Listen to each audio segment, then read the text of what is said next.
And here is this awareness that has never been boxed in, it's never been held, it's not exclusive to anybody. It's actually just available. And because it's available, you always have a finger on freedom.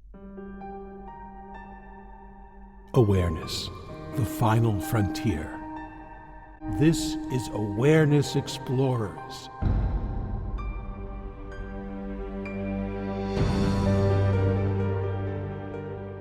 Welcome back, fellow explorers, to Awareness Explorers. I'm your co-host, Jonathan Robinson, and with my friend and co-host, Brian Tom O'Connor. And it's always great when we get to interview someone. This is someone I know and have worked with personally, so I'm particularly interested and excited to ask him questions I've always wanted to ask him. His name is John Travis. He's a founding teacher of Mountain Stream Meditation in Nevada City, where I live. And he's been a student of meditation since 1969. His vision and teaching have been very important in the growth and development of Buddhism and meditation in the Northern Sierra Nevada region. I shortened his bio because it's very long, but John spent many years with recognized Asian Buddhist masters, including the Dalai Lama and Neem Karoli Baba, who you might know as Ram Dass teacher. He has deeply studied Tibetan Buddhism, traditional Buddhism, and yoga, and has been an ordained monk in various Buddhist and Hindu orders. He has spent 10 years living in Asia, much of it in retreats. John's a senior teacher with Jack Kornfield at the Spirit Rock Meditation Center and a meditation counselor trained in Hakomi and alchemical hypnotherapy. He's the author of Taking the One Seat and soon to be out an autobiography. And you can find out more about John at mountainstream.org. Well, John, welcome to Awareness Explorers. Thank you. So where to start? You know, we know each other because I saw you really as a counselor when I was leaving my spiritual group, and you were very helpful. And I really appreciated that. And of course, I've been to some of your talks at Mountain Stream. But I'm wondering, you know, you're approaching 80 years old. You have a lot of accumulated wisdom. What makes, say, your teaching and your background unique in terms of what you offer to people on retreats? Well, I think, thank you, Jonathan and Brian. I think more than anything, I'm around some really smart people. So I'm not that smart, but I'm definitely committed. So I think of it as much of my practice and my teaching is based on ultimately about the heart. But Buddhism, as you probably know, has a very disciplined side of it that I'm also very aware of and have been committed to for 50 years. Yeah, and sometimes systems favor one of those, like the discipline or the heart, and trying to get both of those together can be challenging. Yeah, well, I like Sri Nisargadatta said, wisdom tells me I'm nothing, and love tells me I'm everything. Mm-hmm. Somewhere between the two, my life flows.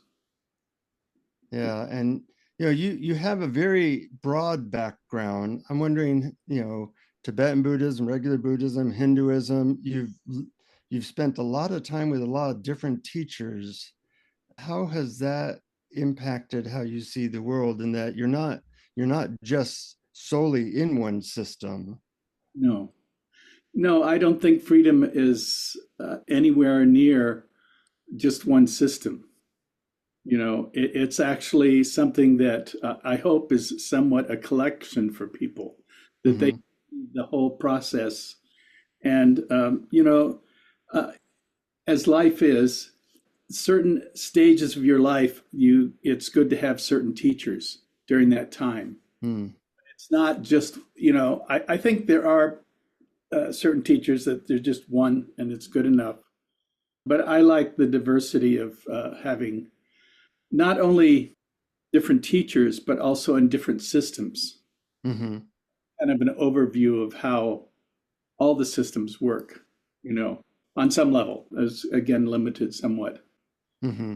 Yeah, I like that too. And I was impressed by the fact that even though you're main interest and teaching has been in Buddhism, that you use a quote from Nisargadatta, whose background is Hindu. And I think that's great that I think that today, in today's non-dual world, there's a certain amount of sectarianism that's grown up. And have you encountered that? And if so, how do you help people out of it? I think people have to grow up. They have to see that there isn't just one way, and get some sense of the width and the breadth of spiritual practice. You know, and I spend a lot of time in my talks and stuff these days. I'm really interested in how awareness, which is non-sectarian, which is always available from birth to death. And how can we find a way to plug into that on some level? And for me, that's the most important thing. How do we plug in, And I don't think there's any, I mean, I have been with a lot of different teachers over the years. And I've spent probably a dozen years in Asia, and I found more than that. But I found there's always, I was just a sadhu, just a kind of a wandering mendicant for many, many years. And I lived in caves, I lived in communes, but I never stayed. I remember in 1970, I was living with Osho Rajneesh in Bombay. I just happened to be there. And I got invited to stay in his apartment. He was a professor at the time. And it was really, it was like, oh, here's another person, another system. And I remember he said, "You're going to stay. I'm going to send you to Pune," because they had just bought some land or something in Pune. And I said, "You know what? I'm just a sadhu. I'm just moving on. But I appreciate your dedication, So that's what I did. I just kept moving on." Well, you've known a lot of famous teachers. I'm very curious about Neem Karoli Baba. I've heard about him a lot, of course. What can you say about all these different teachers that might be interesting or useful for our listeners? Especially if you have anything to say about Neem Karoli Baba. I've heard so many stories about him. I know. And, I actually was there when I was traveling with Ram Dass, and I happened to be in the room when Ram Dass gave "Be Here Now," the quintessential Western collage of a book. And I just remember Neem Karoli picked it up, and there was one other person in the room, and Ram Dass, and he took and threw the book across the room. And I realized, oh, he was really, Ram Dass was so inflated on a certain level. And he had just, he had this great book he had done, and America was so into it. And Neem Karoli just took and threw it across the room, and it was kind of deflation right away, But that's what it was supposed to be. I remember I went to Maui at the end, and I went to see Ram Dass, and he had changed so much from when I first knew him and traveled with him and stuff. And he definitely got broken down, Yeah. And I was so impressed, after I wheeled him around at Spirit Rock after his stroke. And, I would say, okay, I'm going over there. And I would start to take him in. He said, no, I want to go the other way. So he was a cantankerous, could be very, after his stroke, he was cantankerous. Yeah. But then he changed, and when I saw him in Maui, he was just a love bug, Yeah. All that, the old Harvard professor, critical thinker was gone. There was just, this is the way it is, and I love everything and everybody. And that's really who he was at that in that time, and it really shows you that these practices can change somebody uh, Hmm. so dramatically, and he changed, you know. That is a very heartening story, and it reminds me of something that you wrote in your book about training your mind to be in the heart and how that leads to acting and speaking from loving kindness. And I was wondering if you could maybe add some more details to that process of how training your mind to be in the heart leads to loving kindness. Well, first, it's the first word, training your mind.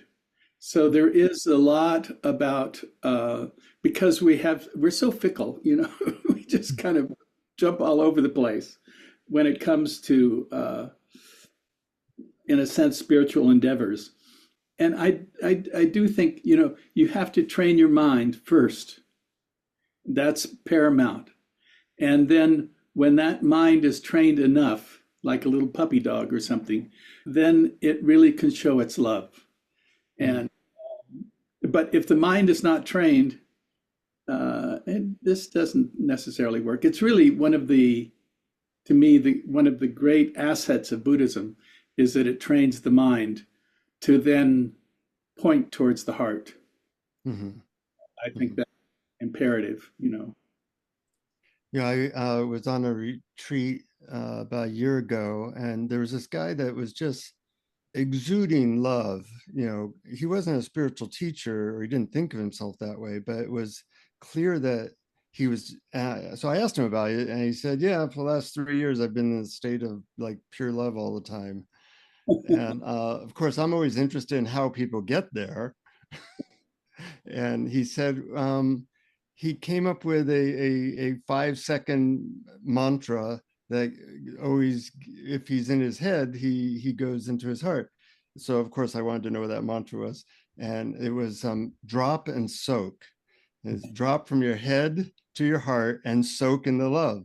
And so I've been using that a lot, just as a quick reminder throughout the day, drop and soak. And like what you said, John, that if my mind, if I hadn't done 50 years of meditation, I wouldn't know how to drop the mind so much. Yeah, And of course, that's an ongoing process. But I think if you wanted to tell somebody what spirituality is about in 5 words or less, that would probably be a good definition. that's a great definition. And we spend all these years in the sense trying to, and this is the thing, there's nothing to achieve in these practices. I mean, there's the whole thing, and of course, I come out of very dualistic kind of teachings in the sense of Tibetan and then uh, Theravadan Buddhism. So there was all this mind training that happened that was based on the fact that once the mind, in some ways, was trained, then it could, and not everybody, because it doesn't happen for everybody. But then the heart opens, and Mhm. there's no more fear, you know, and that's huge. We are fearful creatures, amazingly fearful, and particularly guys, we don't even recognize it. It's not something that is apparent. It's just simply something that holds us holds us in captivity, in many ways, because it is our nature. Yes, preserve the person, but fear is that confines that person, thinking that Mhm. somehow that fear and sometimes the reactions to it are how this works, and Mhm. that's not true. You know, There's another way. there is absolutely another way. Yeah. And yes, fear is a necessity in certain situations, but you're talking about maybe 5%, and the rest is not. And so it's amazing that such a simple emotion can kind of color our world, you know. Hmm. We had a guest, a teacher that I like named Jeffrey Martin, and he used the analogy that if you get a bird and put it in a cage, it's always looking for predators, and fearful that something's going to attack it, but there are no predators. And we're kind of like that. We come from a place where we were eaten by tigers or killed by other tribe members. Now that almost never happens. And yet we're still, every moment, what's the problem? What do I need to be afraid of? And it's hard to let go of that. It is, you know. And the thing is that we have primal conditioning. You're born, you have primal conditioning. And one of those primal conditionings is being, in essence, kind of afraid of the world. And we have to learn not to be afraid. Mm-hmm. And too bad parents didn't know that. Yeah. Yeah, I remember in your book you said you spent many years with a sense of trying to learn to control, and you said a lot of that you thought was out of fear of mistakes. So I think that reaction to that fear, I mean, there's practical fear. If you're afraid of buses running you over, it might help you from preventing that happening. But it's the emotional fear, or the fear of that people will think there's something wrong with you. And it seems like you stated that the reaction to that is control, and that seems like such a major obstacle. It's huge, you know. It's something to have people learn to trust. You know, I think that's a huge word, to trust in their very nature, you know, and in the sense that we have to get out of our own way a lot of times. And that's actually something trained, you know, it's, oh, I'm okay. I can hang in there. Mm-hmm. Then we do, and we go, well, why was I so afraid of what? Mm-hmm. And we're interesting creatures. Being that you spent a lot of time around famous and not so famous teachers, I'm wondering, did you find that these people, besides their teachings, had transmissions that helped you? That's something I've been curious about. And what do you think about, we've interviewed some people where their whole spiritual thing now is transmission.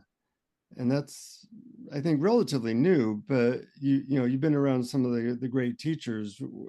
What was that like in terms of just an energetic phenomena?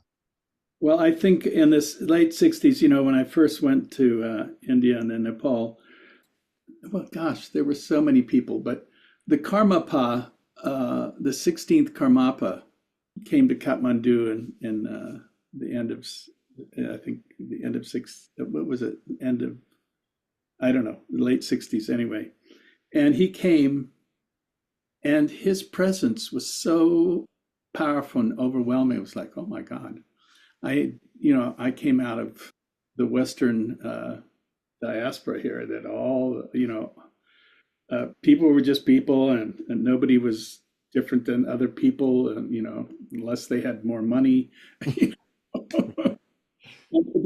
was interesting kind of fact was that here was this Tibetan Lama that, and I can say they had a particular power that was palatable. You go in the room, you could almost feel it.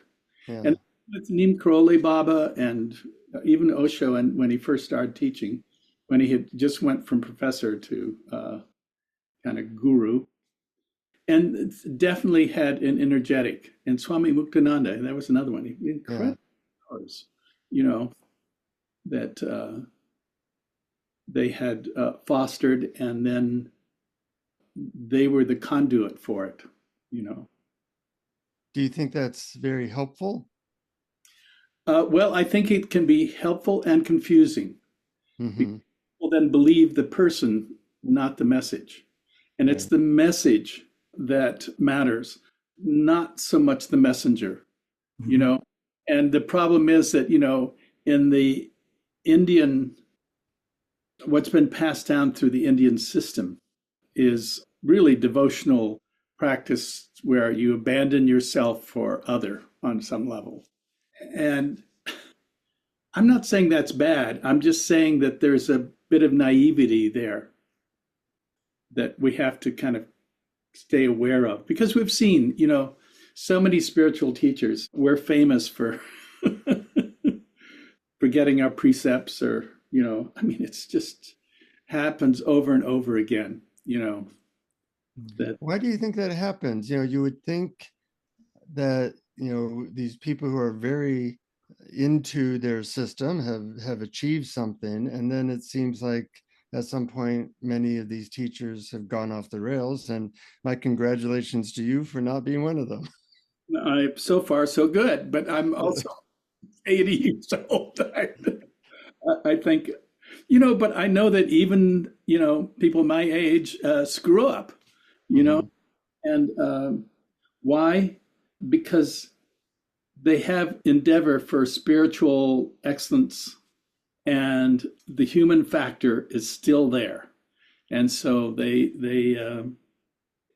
I think what happens is they're pretty good at the beginning. It's like Osho, pretty good. And then you kind of, so many, as longer they do it, then they seem to go off rail, you know.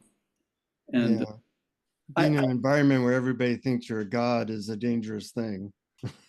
and well, when people put that much belief in the human condition without really taking in their frailties, I, I was living in Boulder and I was kind of studying with Trungpa Rinpoche, and boy, he was a character, you know. Yeah. And he, the thing I really I have to say, he everybody goes, well, he was kind of a womanizer and all these things, but the truth is that he was straight about what he did. You know, he wasn't hiding it. Where we have so many others that they're able to hide it for years, and then boom, and their whole everybody that believed in him suddenly is out the door. Yeah. Because Yeah. they didn't hold they didn't hold the precepts. They didn't hold, you know, which is important. The precepts are so important. And it's one of the things why I've kind of stuck around the Theravadan scene. We haven't had any, terrible explosions, Mhm. where it seems like every other system, you know, uh, blows up.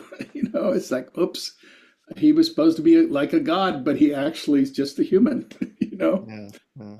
acting like one, you know, and trying to hide it too. That's probably the other thing that's so terrible. Yeah. Yeah. Well, part of our focus in Awareness Explorers is asking people about methods, and you've explored a lot of methods. I'm wondering what you can say about methods in general, or anything that you might say that would be useful to listeners in terms of the value of methods, the danger of methods, any method that you recommend. Well, first of all, I would say keep it simple. You know, Mhm. I mean, I was with the Tibetan system. I did mantras for many years, and which were really helpful, great. Simply because I'm ADHD, and it's like I'm all over the map on certain level, and mantra practice really helped. And then the insight practice of just being with the breath, as it rises and passes, is it's so simple, you know. And so method actually, at least in the beginning, really helps. I've been doing this for a long time, and I don't care for methods much now. Mm. But that's me speaking, 50, 60 years later, And so I don't really have much interest in method. But I see how important it is, particularly for, I just came from teaching this retreat, and I had my granddaughter there who's 16. And I know that, to actually be very precise in what you do and how you sit. And boy, she was one great sitter. It was really fabulous. I had my grandson, her brother, came to Thailand with me 2 years ago. He was about that age. And yeah, he's 19 now. So, and it takes that, introduction. It would be nice, I think I'll tell you a little story. I was thinking about this. I was in New Delhi. This was probably in 70, 71 or something, somewhere in there, maybe 72. And it was Krishnamurti's group in Delhi. And so I went, and it was amazing. First of all, these Indians were so in their heads. They had no idea that there was anything besides this, talking head. And it was disappointing to me because I thought, well, do you know where your feet are? And I don't think they did. And I mean, it was obviously a very intellectual group, but, I don't think they can get to heart through that, you know. And this is my stick, is that somehow they have to find a way to, it to me there's three aspects to this. There's mind, there's heart, and there's body. And you can't skip any of those. They all have to be brought in. And it may be that there's different disciplines for, hatha yoga for body. There is mind training from either the Tibetan or the Theravadan system, but ultimately all of it. And Neem Karoli was really heart based. And I think all of these come together, but each of them are somewhat separate. So, and I guess that's what I'll say about one teacher. We are human beings, all the teachers. And so don't expect too much out of them. They are just, in a sense, following what they taught, or they're one moment of awakening that they carry through. And I think we all have this in the culture. We have this, we're an incredibly bright group of people that have these moments of insight, which you could say they are non-dual, because they are. There can't be one thing or another. They're simply an experience that breaks through the conditioning. And that's all I'm really, in some ways, that's all I'm interested in these days. What breaks the conditioning, so that a person is more based on freedom than they are on habit. Mm-hmm. Now, you lead a lot of retreats and have for years. Yes. Because I'm lazy, I've only been to a couple like retreats, like 10 days. They're challenging.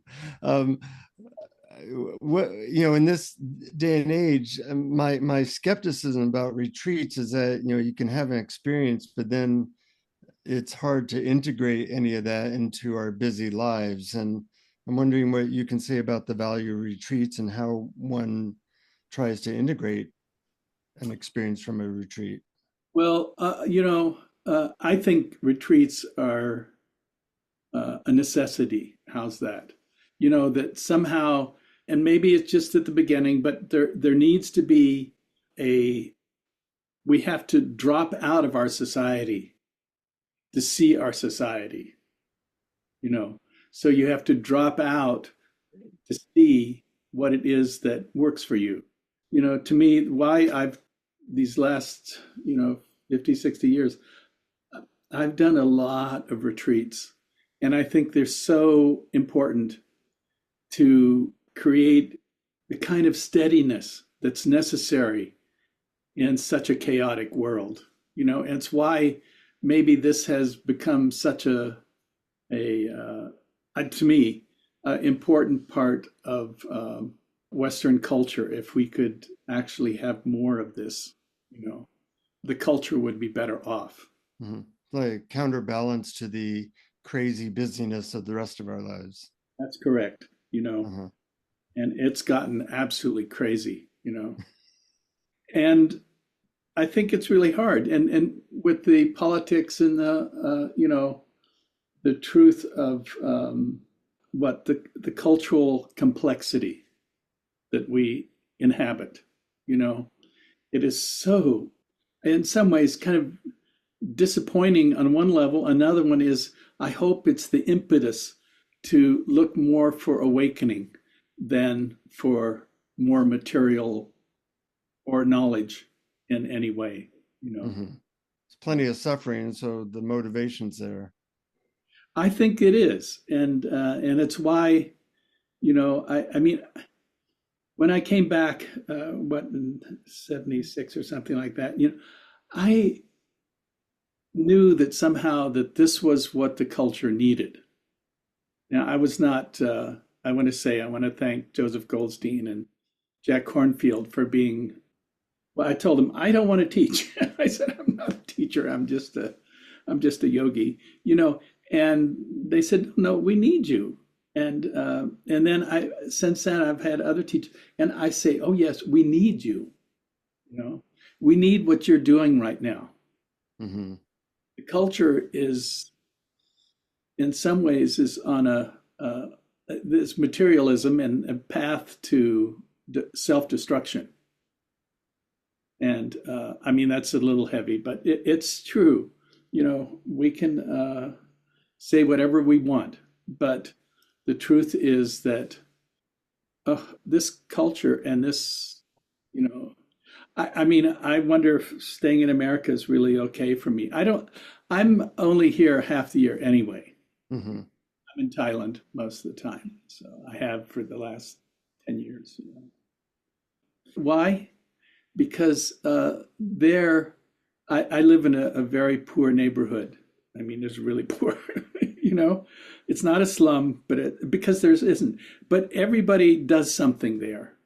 So Mm-hmm. they're sweet people, you know, unless you're totally bonkers, you know. And everybody seems to take care of everybody. And even though I speak very little Thai, but I'm in a Thai neighborhood, and I've been there for years, in a one-room kind of apartment. In these one rooms that I live on this floor, I mean, everybody cooks in the hall, Wow. and sometimes there's 3 or 4 people in one room, you know, and that's the way. And sleeping on the floor. That's the way it's been for a long time. They don't complain. They don't think it should be different, and I'm just impressed with their ability to accept their kind of lot in how it is. Mm-hmm. And I'm always very moved by that.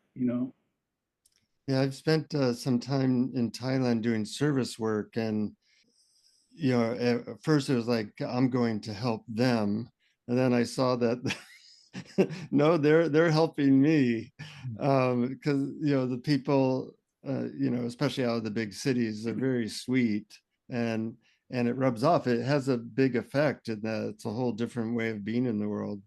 Right. Yeah, Yeah. I agree. That's the thing. We think that education, money, all this stuff makes for great happiness, but what I think is happiness is based on happiness. Their simplicity is their happiness, and our complexity is our suffering. Mm-hmm. I mean, I do love it there, and I love it here too, but it really is the East West. It's so different. And we're trying to pick up some of the East, some of their disciplines. I wish there could be more acceptance in our culture. But, we're a very busy culture. Yeah. Yeah, I read in your bio, John, that you do trained in alchemical hypnotherapy. I was a hypnotist for many years, and I'm wondering, is that any part of you're teaching it, how that's affected you, and what do you mean by alchemical hypnotherapy? Well, okay, it was. What can I say at this point in my life?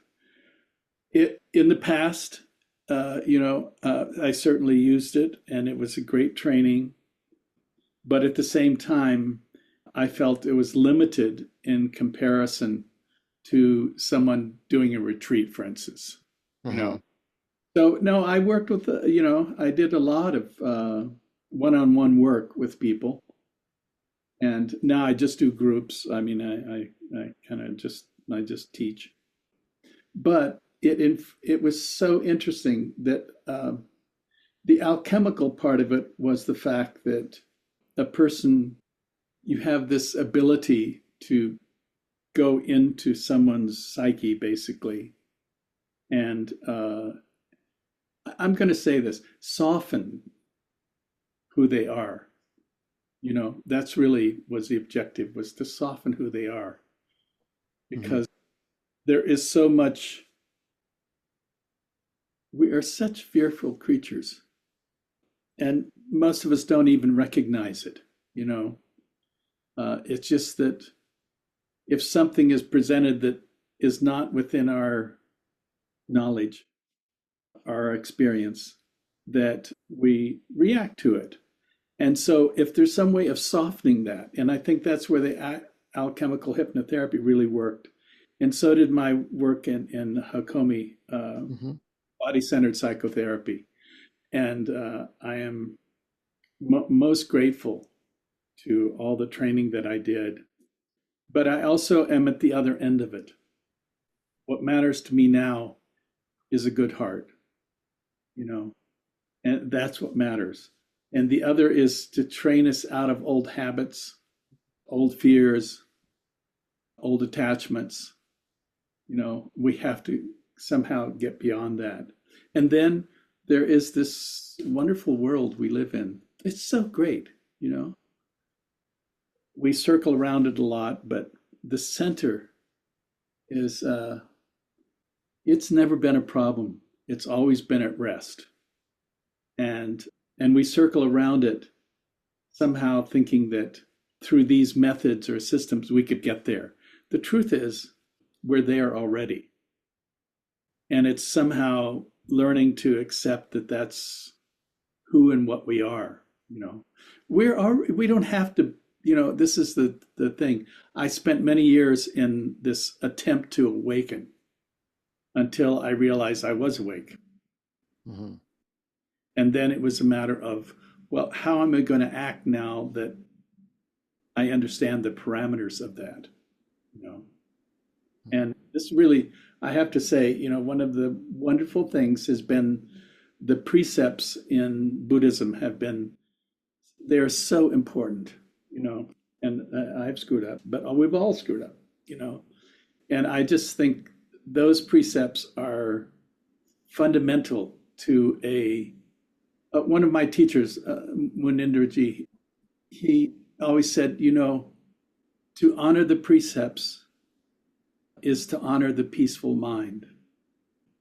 And someone who doesn't follow those precepts, there's always a little bit of tinge in the back of the mind about whether it's taking or, I think in my business, one of the big things in my business is sexual craziness that has happened through all these teachers, through the systems. They just, they forget the precepts Hmm.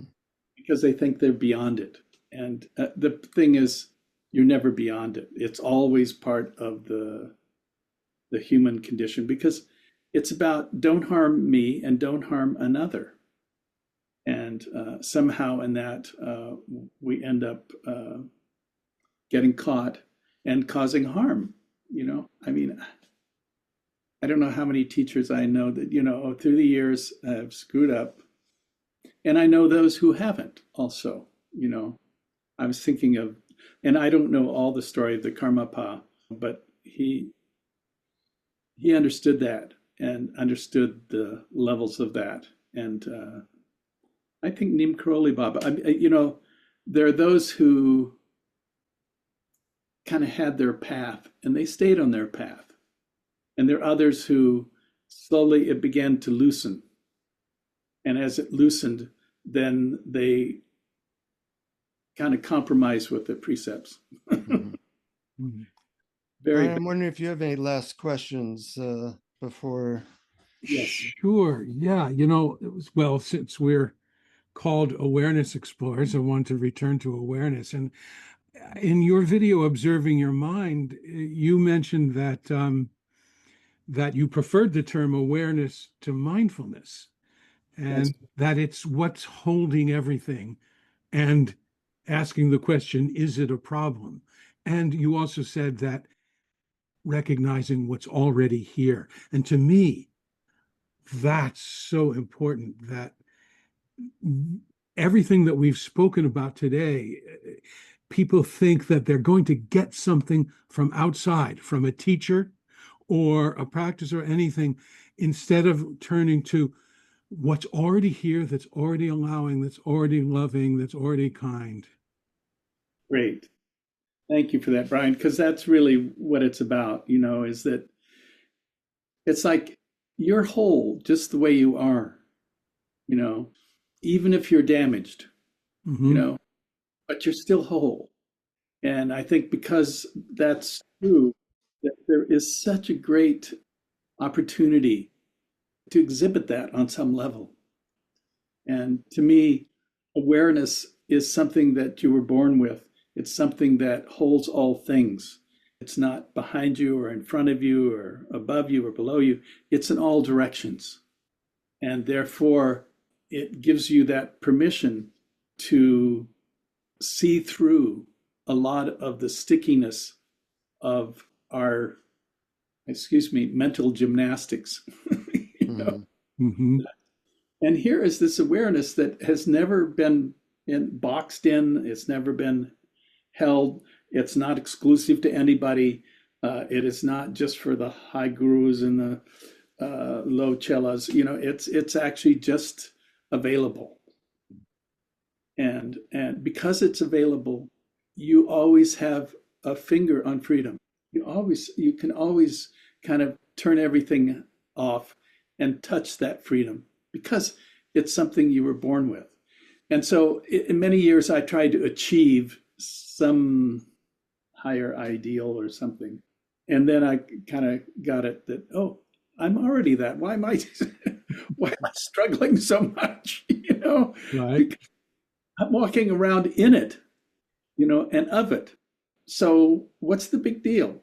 Well, the big deal is that when I recognize I am awareness, that everything I thought was separate is now one. Everything is everything. And of course, I live in in a way, a pristine world. But I try to go, when I go to Thailand, I'm not in a pristine world. I'm in the locals, but they're also kind and they don't, I'm the only foreigner and gosh, in maybe a mile in any direction. But they accept me because that's what they do. And that's the way they were trained. What's wonderful about particularly the Mechis and the that when you turn about 16, that 16 to 20, right in there, that you will actually have to leave and go and live in a monastery for 6 months. And in that time, you're kind of taught what the basics are. Mhm. And of course, there's all the stuff about robes and begging and all that stuff. You learn all that stuff, but every Thai you're going to meet has been through this. And life was based on this incredible truth that awareness and loving kindness are the bottom line here. They are the bottom line. Mm-hmm. And awareness is something you have to train yourself to see on some level. And I'm sorry to say train, but it's true. You have to actually be aware and look at it. And then there is the loving kindness, the heart of all teachers and Buddhas. And it is accessible here and now. Mm-hmm. I don't think the 6 months of monastery is going to work in America, unfortunately. Prescription, before, at least you guys are old enough to know what this is, Hmm. and I know, they tried to draft me in 1966, Uh-huh. and Yeah, you told them no. I told them no. And that's, what's great about that is that when I first went to Asia, I had a 1Y, so I knew they were going to find me. And I think it was, I flew back in 74. And in those days, you went to Hawaii, this on the West Coast, and from Asia. And they stopped in Hawaii. And the FBI gave me such a bad time, But I realized they just had this idea that somehow, I'd skirted something that no longer existed. Hmm. That I don't know. They did the numbers, and then there was something else, but it didn't exist anymore. And so they were really just barking up a wrong tree, And fortunately, I knew that, and I just went, well, okay, yeah, okay. I can never get a job at the post office. Thank you. That's actually what. What a sacrifice. Yeah. Yeah, Yeah. can live with that. And there wasn't any, there was at that point I came back. I had been wearing a skirt for 5 years by then, in the sense of monastic robes and stuff. And I felt so, I don't know, this was like coming into a foreign culture Hmm. at that time, they call it reverse culture shock Mm. coming back here. And, but, I love the people here. I mean, let's say I was just teaching for the last week, and such good hearts and such willingness to follow rules and train. It's pretty marvelous. And they understand the simple truth. This awareness is not dependent on what they train in. They I'm have to. wondering if you would guide us in a meditation to bring us back Sure. to what's true. Yeah. Okay. Let's do that. Let's just take a moment first to just to note your body sitting there, whether it's your feet or your butt on a chair, pillow, bench, whatever. The idea is that here is this whole body that is our great gift and teaching. So somehow just grounding your attention in your body is such a primal practice. And I think what I want to do, I want to just do a little short kind of body awareness, is just start by bringing your attention to your feet and just feeling this marvelous thing that makes contact with the earth. And then allowing that awareness, that attention, as you kind of explore and experience the feet, then just allow that. It's kind of like allowing a river to flow, because it is flow, is just to bring your attention from there into the ankles, the heel, the calf, the shin, up into the knees, and from the knees into the thighs, and from the thighs, just to connect with the buttocks, whether it's on a couch or chair, pillow, or something. Whatever it's on, it's just that's that ground for the torso. And then from there to bring the attention into the belly and noting for a moment that there is in the torso itself, there is a rising and falling that's going on. The breath actually moves everything in the body. And this body is just a transient experience of movement.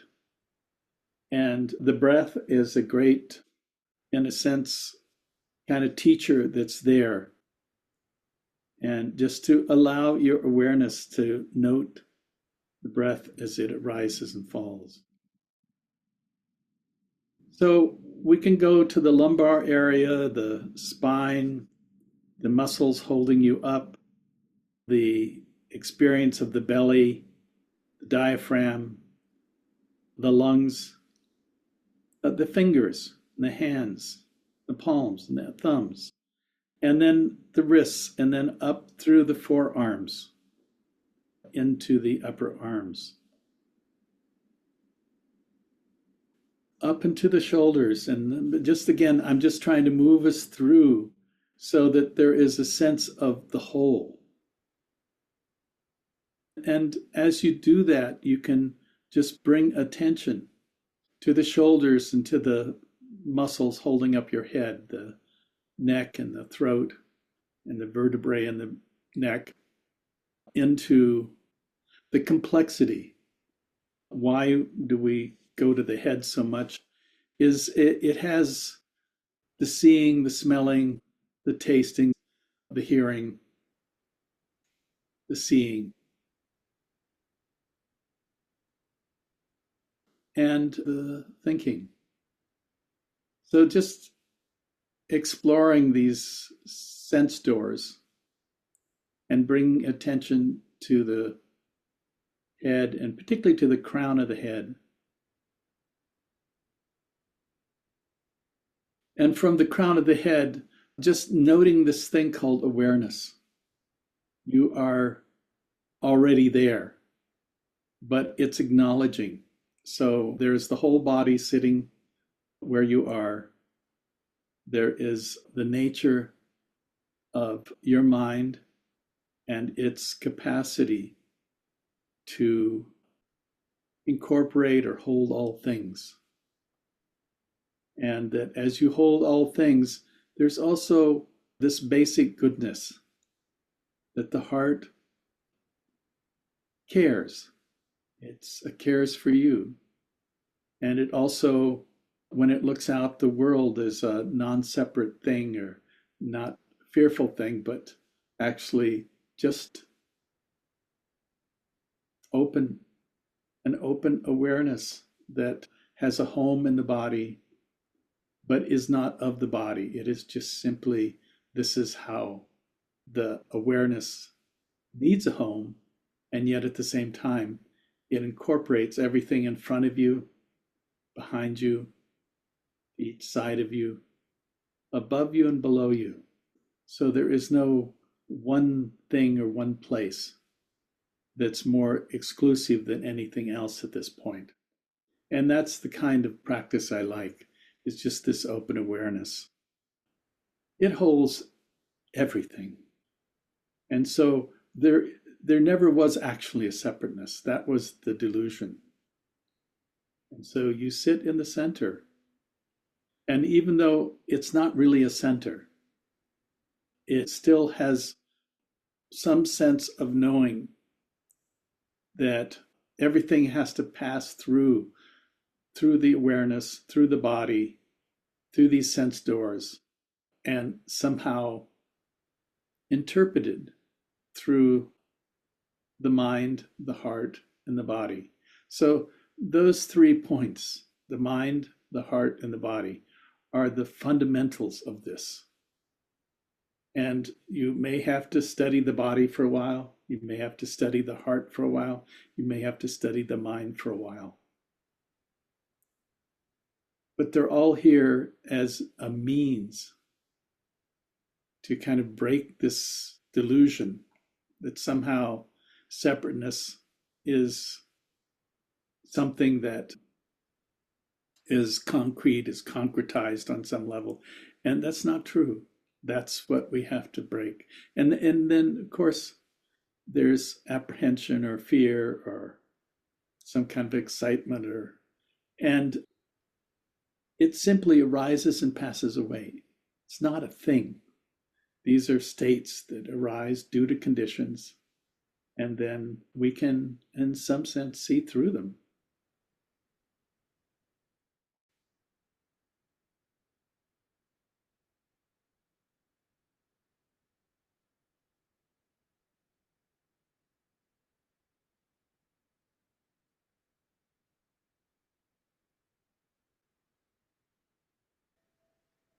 It's beautiful. Yeah, I beautiful. like the mind, body, heart system. In our podcast, we sometimes talk about two wings like yin yang, but planes actually have two wings and a tail, and you need all three to soar. That's correct. Excellent. I also loved the term sense doors, and I really got a jolt of that during the meditation when you started with the sense that you started with noticing the body, and the thing about it is that noticing the sensations in the body can only happen now. They're always present. Yes. Right. And so the thoughts about the past and the fears about the future are not there in noticing the body. And it is a door, which then in your meditation you led us to awareness. So I thought it was a beautiful progression. Well, thank you. It is a beautiful progression. Me. Yes. Well, thank you, John. You're treasure of accumulated wisdom from many traditions, and it's nice to feel your heart and your wisdom that comes through from all those years. Well, thank you. That's what I would hope, and I have to just extend it backwards because I think of Neem Karoli Baba, the Karmapa, Muktananda, Osho, or Rajneesh, or whatever, and Munindraji, and my friend Joseph Goldstein, and Jack Kornfield. I'm such a mix of all these people, and but I do know. I keep coming across that. Oh, you know what?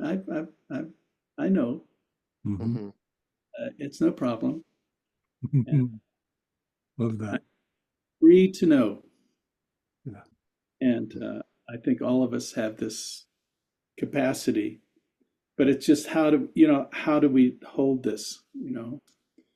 And for many people, they have to go through a progressive process, and I actually support that. Yeah, that's great. I totally agree. If you Yeah, want to reach John, you can reach him through his website, mountainstream.org. thank you. So for our listeners, it's up to you to what we like to end on is keep exploring. Keep exploring. Thank you for listening to Awareness Explorers.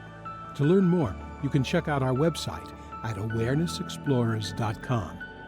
Please subscribe to our podcast on your favorite podcast app. We'd love it if you would post a review. And please share our link on Facebook and with family and friends, because knowing yourself as awareness is the greatest gift you can give yourself or someone you love.